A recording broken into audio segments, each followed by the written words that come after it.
दोस्तों, एक बार एक गुरु अपने शिष्य के साथ कहीं से गुजर रहे थे। चलते चलते वो एक खेत के पास से गुजरे। खेत बहुत अच्छी जगह पर था, वहां की जमीन बहुत उपजाऊ थी, पर उस खेत की हालत देख के लगता था कि उस खेत का मालिक उस पर जरा भी ध्यान नहीं देता है। पूरी तरह से उजाड़ सी हालत थी उस खेत की।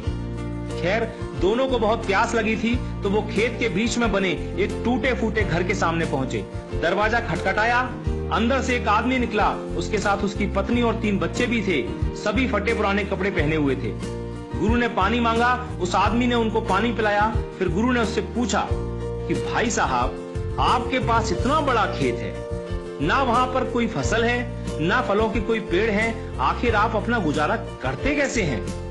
आदमी ने जवाब दिया, जी हमारे पास एक भैंस है, वो काफी दूध देती है, उसको बेच के कुछ पैसे मिल जाते हैं और बचे दूध का सेवन करके हमारा गुजारा चल जाता है। चूंकि शाम काफी हो गई थी, तो गुरु और शिष्य ने रात को वहीं रुकने का तय कर लिया। आधी रात को जब सब गहरी नींद में सो गए, तब गुरु ने शिष्य को उठाया और कहा कि चलो चलो, हमें अभी यहाँ से निकलना है, पर जाने से पहले हम उस आदमी की भैंस को पहाड़ से गिराकर मार डालेंगे। ऐसा करने का शिष्य का जरा भी मन नहीं था।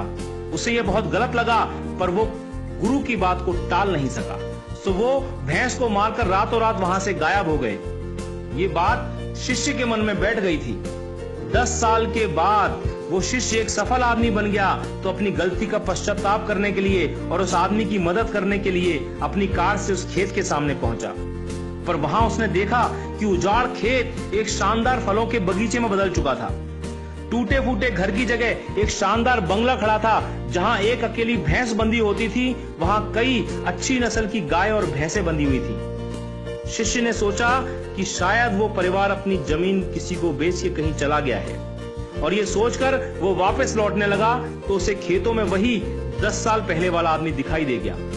शिष्य उसके पास पहुंचा, बोला, शायद आपने मुझे पहचाना नहीं, 10 साल पहले मैं आपसे मिला था। फिर वो आदमी बोला, नहीं नहीं, ऐसा नहीं है, मुझे याद है, आप और आपके गुरु आए थे। उस रात को तो मैं कभी भूल ही नहीं सकता। आप लोग बिना बताए चले गए, पर उस दिन न जाने कैसे हमारी भैंस पहाड़ से नीचे गिर के मर गई।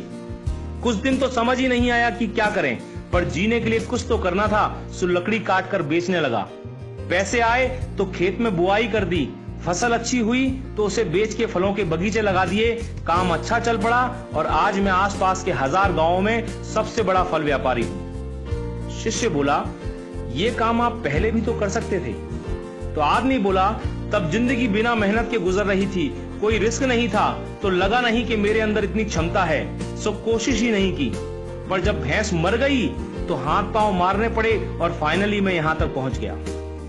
दोस्तों, कई बार हम भी परिस्थितियों के इतने आदी हो जाते हैं कि उसी में जीना शुरू कर देते हैं, चाहे वो कंडीशन कितनी भी बुरी क्यों ना हो।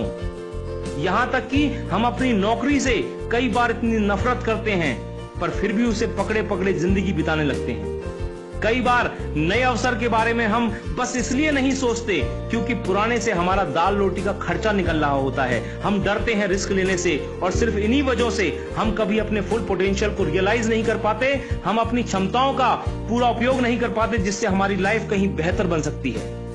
दोस्तों, सोचिए कहीं आपकी लाइफ में भी कोई ऐसी भैंस तो नहीं है जो आपको एक बेटर लाइफ जीने से रोक रही है। आपने कहीं उस भैंस को बांध के तो नहीं रखा है, और यदि लगे कि ऐसा है तो आगे बढ़िए, हिम्मत करिए और काट के फेंक दीजिए उस रस्सी को जो आपको बांध के रखी हुई है। दोस्तों, आपके पास खोने के लिए सिर्फ वो एक भैंस है, यानी जरा सी चीज, पर पाने के लिए आपके पास सारा जहान है। Sky is the limit. मैं शैलेंद्र सिंह, आपका दिन शुभ हो।